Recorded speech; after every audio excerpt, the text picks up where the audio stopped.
Ahoy Pilipinas! Magandang araw po sa inyo, ka-coffee. Sa lahat na nakikinig sa atin. Nagdiriwang po ang buong Pilipinas at ang mga Pilipino dahil after 15 years naiuwi na po sa Pilipinas itong si Mary Jane Veloso na dapat po ibibitayin na sana ito sa Indonesia. Ilang administrasyon na po, ilang gobyerno ng nakalipas, panahon ni Pinoy, panahon ni Digong, pero hindi po natin napapauwi itong si Mary Jane Veloso. At ayaw din, of course, ng Indonesian government. Pero, nang si PBBM ang umupo, bakit bigla nagbago ang isip ng Indonesian government?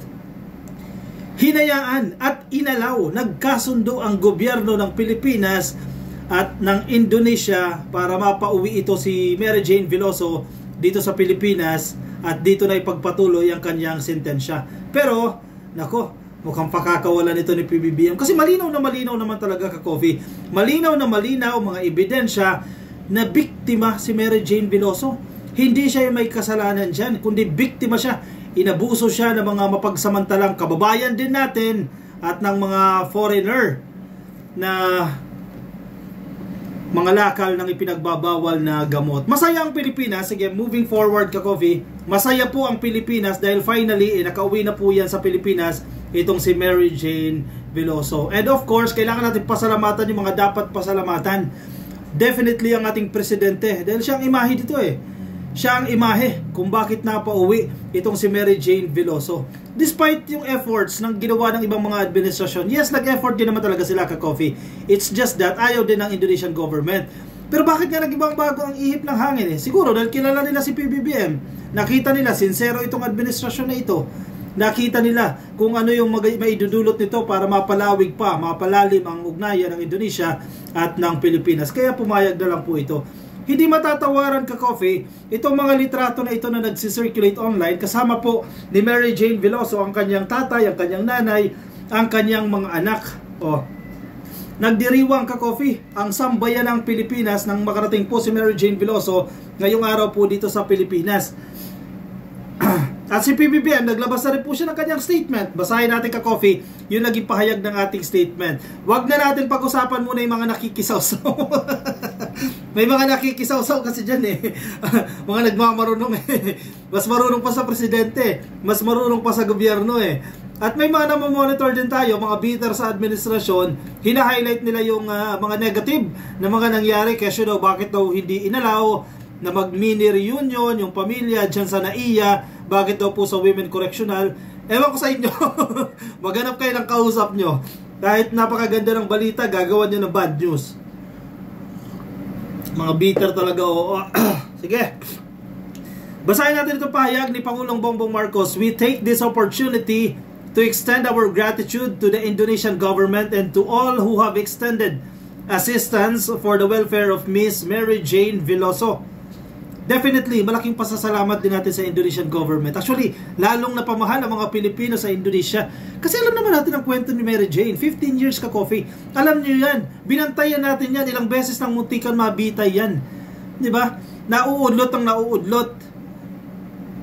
And may isang punto pa na alas 12 ng hating gabi, supposedly, bibitayin siya. Diba? Yung mga newspaper, pinablish na nila, inassume na nila. Kasi ganyan sa newspaper, syempre, imprenta mo pa yan eh. Inassume na nila na binitay na. Kaya yung headline nila, Mary Jane binitay na. Biglang binawi a few minutes bago yung oras na yan. Diba? Nag-pull out yung mga newspaper. Natatandaan niyo yung kwento na yan. Hindi biro yan. Totoong nangyari yan. Dahil parte ng trabaho natin yan. Na-monitor natin yan. Malaking pasasalamat natin sa Indonesian government. Sana maiparating yan, ka-coffee. Kung sino man ba po yung mga Pilipino na nandiyan sa Indonesia, please extend our gratitude to the government of Indonesia for this help to Mary Jane Veloso. Of course, pinapasalamatan din ni PBBM ang lahat ng tumulong, nagbigay ng assistance para sa kapakanan, para po sa welfare ni Miss Mary Jane Veloso. Dagdag pa po ng presidente, we are pleased to announce that she was turned over into the custody of Philippine officials in the evening of December 17. Kagabi, ka-coffee. Kagabi po yan. She arrived in Manila accompanied by officials from the Department of Foreign Affairs o DFA, ka-coffee, ang National Bureau of Investigation o NBI, Bureau of Immigration and Bureau of Corrections ngayong araw po, this morning, December 18, 2024. Kaya nga nagdiriwang ang buong Pilipinas nang makikita yung litrato na yan, nagsisirculate yan online. Kaya maraming salamat sa mga nag-efforts nito. Of course, sa pangunguna ng ating presidente, hindi nyo pwedeng alisin sa eksena ang presidente dahil yung presidente ang imahe ng gobyerno ng Pilipinas sa Indonesia. Kaya yung mga bitter dyan at hindi matanggap na magandang accomplishment ito ng administrasyon, abay, pikit muna kayo, ka-coffee. Hintay kayo. Pikit muna kayo. Ibigay natin yung credits sa dapat pagbigyan itong credits. We assure the Filipino people that Ms. Veloso's safety and welfare is paramount and our agencies in the justice and law enforcement sector shall continue to ensure it, as our Indonesian counterparts have safeguarded it for so long. Yun. Tama. Maganda yung mensahe dito ni PBBM Kasi syempre, hindi natin may kakailang. May mga banta din, ka-coffee, sa buhay ni Mary Jane. Lalo na po yung mga recruiter niya, yung mga illegal recruiter niya na nakabilanggo na rin. O na syempre, nasabat din ng otoridad. Kasalanan niyo yan O syempre, may mga threats na baka pagdating ni Mary Jane Veloso dito sa Pilipinas, biglang tsugiin na lang yan, di ba? Baka maghigante itong mga illegal recruiters, etc. Sabi ng presidente, sa Indonesia, pinangalagaan si Mary Jane. Walang nangyari sa kanyang masama dyan. Dito pa sa Pilipinas, sa sarili niya itong bansa, kailangan natin siyang proteksyonan. Kailangan natin siyang protektahan. At yan ang tinitiyak ng ating presidente. Yan ang kanyang utos sa law enforcement agencies na tiyakin ninyo na magiging maayos yung safety, magiging safe si Mary Jane sa kustodiya ng Pilipinas dahil yung Indonesian government, naging maayos siya doon. Kahit nakapiit siya doon, at least safe siya. Diba? Hindi siya natsugi doon. The Philippine government welcomes the imminent transfer of Ms. Veloso, which was made possible by our strong friendship and cooperation with the Indonesian government. Exactly, correct yan, ka-coffee. Kaya thank you, ka-coffee, sa ating presidente, sa lahat ng taong tumulong sa kanya. Hindi lang naman ang presidente, syempre yung mga staff ng DMW, ng mga tumulong dyan, ng DFA of course, para matiyak, at yung mga NGO, mga social civic organizations, ka-coffee, na tumulong din para mapabalik po itong si Mary Jane. Nagdiriwang po ang Pilipinas dahil sa pangyayaring ito. Anong masasabi niyo dyan, ka-coffee? Sige, share nyo, ka-coffee, ang inyong mga opinion dyan at ang inyong mga reaction. So nakita ko kanina na si Mary Jane ika-quarantine daw po muna ng 5 araw dyan sa Women Correctional ito, ka-coffee. Hanapin lang natin yung balita na yan. And kailangan natin dito clemency. Tiyak ako, ibibigay ng presidente yan. May 3 taon pa ang presidente. Clemency, ka-coffee. Sabi nila, ano yung clemency? Yun yung nilalagay mo kapag gusto mo maasim. Clemency. Kalamansi yan. Joke lang. Joke lang, ka-coffee, no? So kailangan natin ngayon, total nasa otoridad ng Pilipinas, si Mary Jane Veloso. What's next? Diba? Yan ang tanong natin Moving forward, what will happen to Mary Jane Veloso under the custody of the Philippine government? Siyempre, gusto natin maging malaya si Mary Jane, ka-coffee. Pero wag kayong atat. Maraming atat Mga bitter sa gobyerno, mga inggit, atat na atat. Pakawalan agad si Mary Jane. Yan ang sinasabi nila. Agad-agad bago magpasko. Girl! Kuya! Ate, anong petsa na?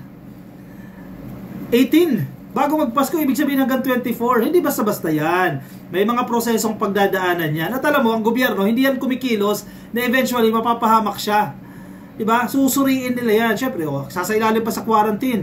Siyempre, kailangan nilang tiyakin yan na hindi sila mapapasok. Kasi kung basta-basta lang bira, kung basta-basta makikinig si PBBM sa inyo na mga excited, sa inyo na mga bitter, basta makikinig sa inyo, napakawalan agad si Mary Jane, eventually, pag na-technical siya dyan, nagkamali siya ng desisyon dyan, sino mapapahamak? Ang presidente, kaya dahan-dahan lang kayo. Doon tayo papunta. Tiyak ako, very sure ako, ka-coffee, bibigyan ng clemency yan si Mary Jane. Makakalaya yan at makakasama niya yung kanyang pamilya, pero hintay lang tayo. Dahil may mga procedures na kinakailangan pagdaanan po yan. Diba? Sige, pag-usapan natin itong mga panawagan nila ng clemency.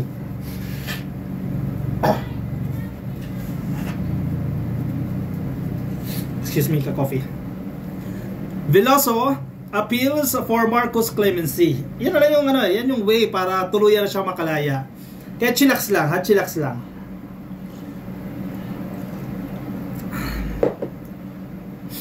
Speaking to the Philippine press for the first time in 15 years, Drug trafficking victim Mary Jane Veloso appealed to President Ferdinand Marcos Jr. for executive clemency. Kapangyarihan po yan ng presidente. Pribilehiyo po yan ng presidente na magbigay ng clemency sa mga nabilanggo. Sana po mabigyan na niya ako ng executive clemency, sabi ni Veloso, shouting to the members of the media from inside the barbed wire enclosed facility. Sana mabigyan niya na ako ng clemency. Yan po yung sigaw ni Mary Jane Veloso. Huwag ka mag-alala, ma'am. For 15 years nga, di ba? Ang tagal-tagal mo dyan eh. Napauwi ka ng presidente dito sa Pilipinas. Ano pa itong clemency na madali lang igawad yan? May 3 taon pa po ang ating presidente. Sa 3 taon na yan, tiyak na tiyak tayo. May bibigay po sa inyo yan. Sa mga kamag-anak ni Mary Jane Veloso, sa mga supporters, sa mga nagsusulong ng tuluyang paglaya ni Mary Jane Veloso, chillax lang tayo, ka-coffee. Chillax lang, tiyak tayo. May bibigay po yan dahil deserve ni Mary Jane Veloso yan.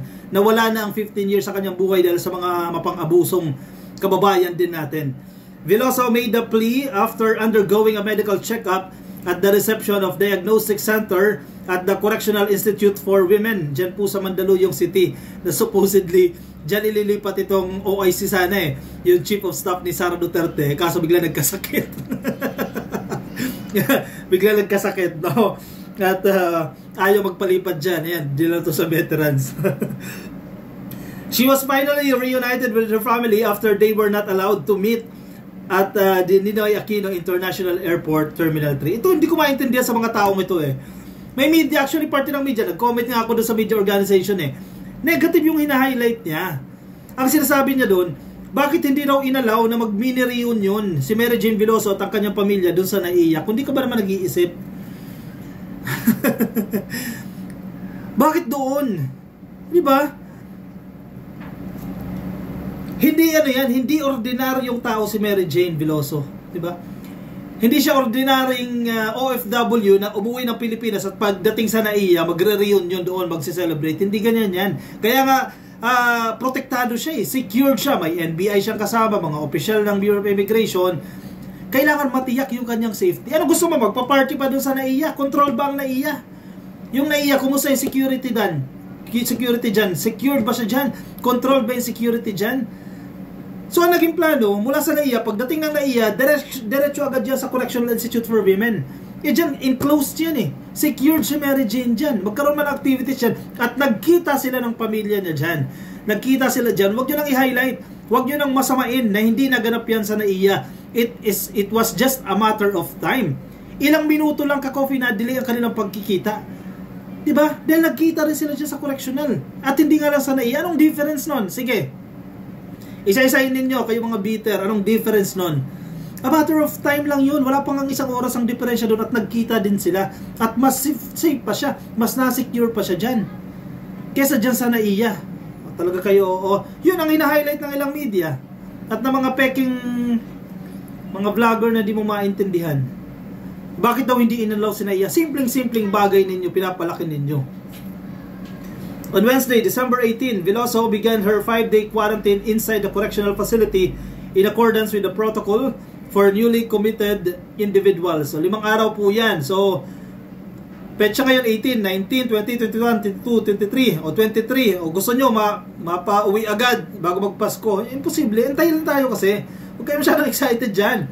Marcos remained silent on the issue of granting clemency to Veloso. Sino nagsulat nito? Philstar. Speaking of Philstar, maka-highlight lang kayo ng negative. Nananahimik daw po. Nananahimik. Hindi pa raw po nagsasalita si PBBM sa issue ng pagbibigay ng clemency kay Veloso. Seryoso ba kayo? Napauwi nga ng presidente yan dito sa Pilipinas eh. Tapos negative ang dating sa inyo. Na hindi pa nagsasalita si presidente patungkol sa pagbibigay ng clemency. Hintay lang kayo. Darating yan. Ang clemency po ay isang kapangyarihan na ipinagkakaloob exclusively to the President by the Constitution. Ang pagbibigay ng executive clemency. In a statement on Wednesday, Marcos expressed his gratitude to the Indonesian government for the successful transfer of Veloso to Philippine custody. Yun yung binabase natin dyan kanina. In a press conference at the Correctional Institute, Justice Secretary Raul Vasquez said that the Good Conduct Time Allowance o GCTA already applies to Mary Jane Veloso. However, Vasquez added that the Department of Justice will continue to review the available legal processes for Veloso's case. The GCTA is a law that is a mechanism to reduce sentences of persons deprived of liberty, including individuals convicted of heinous crimes. Chillax lang. Hintay lang kayo, hindi basta-basta kilos ng kilos. Kailangan pag-aralan ang bawat kilos na gagawin dyan. Aaralin pa namin yung decision doon sa Indonesia kasi records na binigay sa amin is all in bahasa. Give us time to translate para malaman talaga natin kung ano yung laman ng mga records na yon. Sabi ng mga bitter, sayang naman hindi makakauwi si Mary Jane Veloso ngayong Pasko.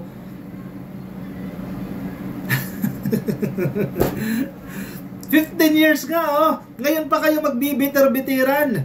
Andi dito na sa Pilipinas.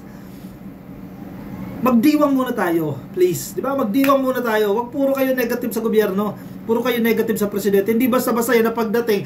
Sige, bigyan na kita ng executive clemency. Uwi ka na sa bahay nyo. Sakay ka ng Grab. Sakay ka ng taxi. Hindi ganun yon, guys. Hindi ganun yon. May mga batas tayong dapat sundin. Kasi kapag gawin ng presidente yung nasa isip mo, eventually, ang mananagot siya. Eventually, ang mananagot ang gobyerno ng Pilipinas. At baka maabuso din yan. Diba? Common sense. Isip-isip muna tayo ka-coffee. Magdiwang muna tayo. At least nandito na siya sa Pilipinas. At least ligtas na ang kanyang buhay. Hindi na siya mabibitay. Tulad ng nangyari o supposedly mangyayari sa Indonesia. Again, thank you sa ating presidente, sa Indonesian government, sa mga NGO, sa lahat po ng tumulong para matiyak po ang safety ni Mary Jane Veloso at nagdiriwang po ang Pilipinas dahil sa historic event na ito na mapauwi si Mary Jane sa Pilipinas dito po mula sa Indonesia. Sige, maraming salamat ka-coffee. Comment ang inyong opinion, reaction. Huwag kalimutan po mag-subscribe. Yung mga nasa YouTube, mag-subscribe na po kayo. Ayan, matagal ka nang nanonood dito sa YouTube, di ka pa nakasubscribe. Click nyo na po yung subscribe. Mga nasa Facebook, ayan, matagal na rin nagla-like yan. Yung mga bitter dyan. Nagko-comment din na negative pero di pa naka-follow yan. Click na po yung follow sa Facebook, Follow and like, ayan, mag-share na rin kayo ng ating videos. Maraming salamat po sa mga sumama. Ingat kayo ka-coffee. Nasaan man po kayo, panig ng daigdig. Paalam po sa inyo. Bye-bye. Congratulations sa Pilipinas.